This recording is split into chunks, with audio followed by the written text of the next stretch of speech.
Mahadewa. Baik, Pak Yusuf. Selamat siang, Ya. Pak Yusuf. Selamat siang. Ya, selamat malam Pak di sini. Oh, malam di sana ya, Pak ya? Oh, Ya, saya bertanya ke siapa, Pak? Ke Bapak atau ke Ibu ya, Siti ini? silakan aja Pak. Pertanyaannya diajukan aja. Bapak posisi di mana nih? Saya di Belanda? Amerika ini, Pak. Di Amerika. Oh ya, silakan. Ini, Pak, saya mau menanyakan mengenai masalah ayat Kejadian 8 ayat 21 itu, Pak. Ya, Bisa tolong dibacakan, Bu? Kejadian Oke. 8 ayat 21.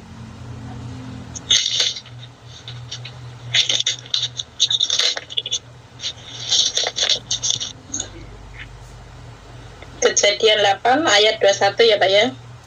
Ya. Oke. Yang judul apa rekomnya tulah keempat lalat pikat itu ya Pak ya. Bukan. Ketika Tuhan mencium persembahan yang harum. Benar, salah Pak, salah. Sorry.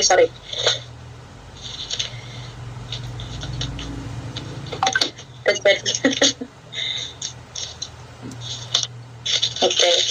Kejadian 8 ayat 21. Oke, oh ini ya. Air bah turut ya Pak ya. Bukan. Ketika Tuhan mencium ya persembahan yang harum.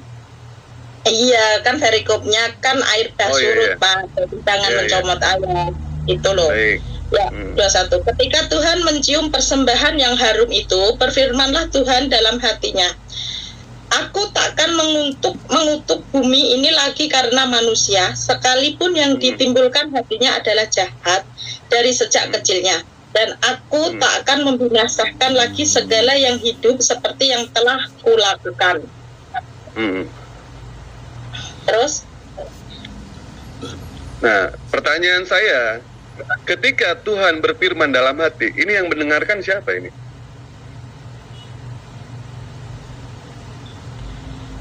Kan dalam hati, Pak.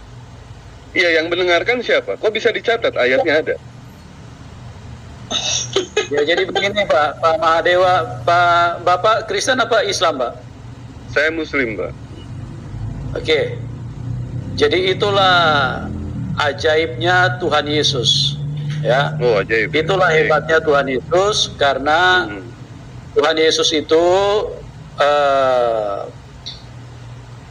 berfungsi menjadi tiga fungsi. Ada fungsi Roh Kudus, Pak. Roh Kudus itulah yang berbicara dan menjelaskan kepada Musa pada waktu itu. Terus? Gitu, Pak. Ya. Tidak ini, Pak. Di sini bunyinya jelas, Pak. Dijelaskan di sini. Berfirmanlah Tuhan dalam hati. Ketika Tuhan berfirman, Pak, siapa orang yang punya kapasitas untuk mendengarkan firman Tuhan ini? Sedangkan Ya, kita itulah sebagai Roh manusia saja, Pak. Sebagai manusia saja, Pak. Ketika kita berbicara dalam hati, tidak mungkin yang namanya kita itu bisa mendengar. Bapak berbicara dalam hati, saya tidak mungkin mendengar, Pak. Mau setinggi apapun orang itu, mau sesakti apapun dia, baik itu seperti Angling Dharma ataupun Brahma Kumbara, ini tidak akan sanggup, Pak, untuk mendengar ketika Tuhan berfirman dalam hati. Begini Pak Mahadewa, itu kan kalau menurut logika manusia, menurut akal manusia. Tapi kalau menurut cara kerja Tuhan yang tidak terbatas, segala sesuatu itu mungkin. Tuhan itu satu, tapi dia tiga fungsi. Ada fungsi Bapa, Putra, dan Roh Kudus. Nah, Roh Kudus itulah yang berfungsi untuk menjelaskan kepada hamba-hambanya apa yang ada di dalam hati Tuhan. Itu. Makanya lantas yang mendengarkan siapa itu, Pak? Siapa yang mendengarkan begini, siapa, Pak? Siapa yang mengerti apa yang ada di dalam roh kita? Ya, roh kita sendiri.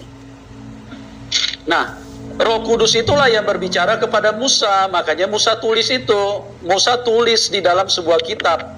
Itulah kitab Kejadian. Terus? Ya seperti itu, Pak. Tidak, Pak. Makanya saya beritahu begini. Gini, penjelasannya begini ya. Itulah di dalam kekristenan itu sangat sempurna, Pak. Makanya ada tiga fungsi. Bapa, Putra, dan Roh Kudus. Saya tidak menanyakan itu, Pak. Saya tidak menanyakan fungsi itu, Pak. Ya, begini, Pak. Tolong, kalau saya lagi jelaskan, tolong Bapak diam dulu ya, supaya Bapak bisa paham. Silakan. Baik. Oke. Silakan. Kitab Kejadian itu ditulis setelah 2500 tahun dari manusia pertama. Ya, ditulis oleh Musa. Siapa yang memberitahu kepada Musa tentang kejadian di Taman Eden dengan manusia pertama? Yaitu juga Roh Kudus. Makanya di dalam kekristenan itu ada 3 fungsi. Ada fungsi Bapa, fungsi Anak, dan fungsi Roh Kudus. Nah, Roh Kudus itulah yang mengajarkan kepada hamba-hambanya cerita yang sebenarnya gitu loh.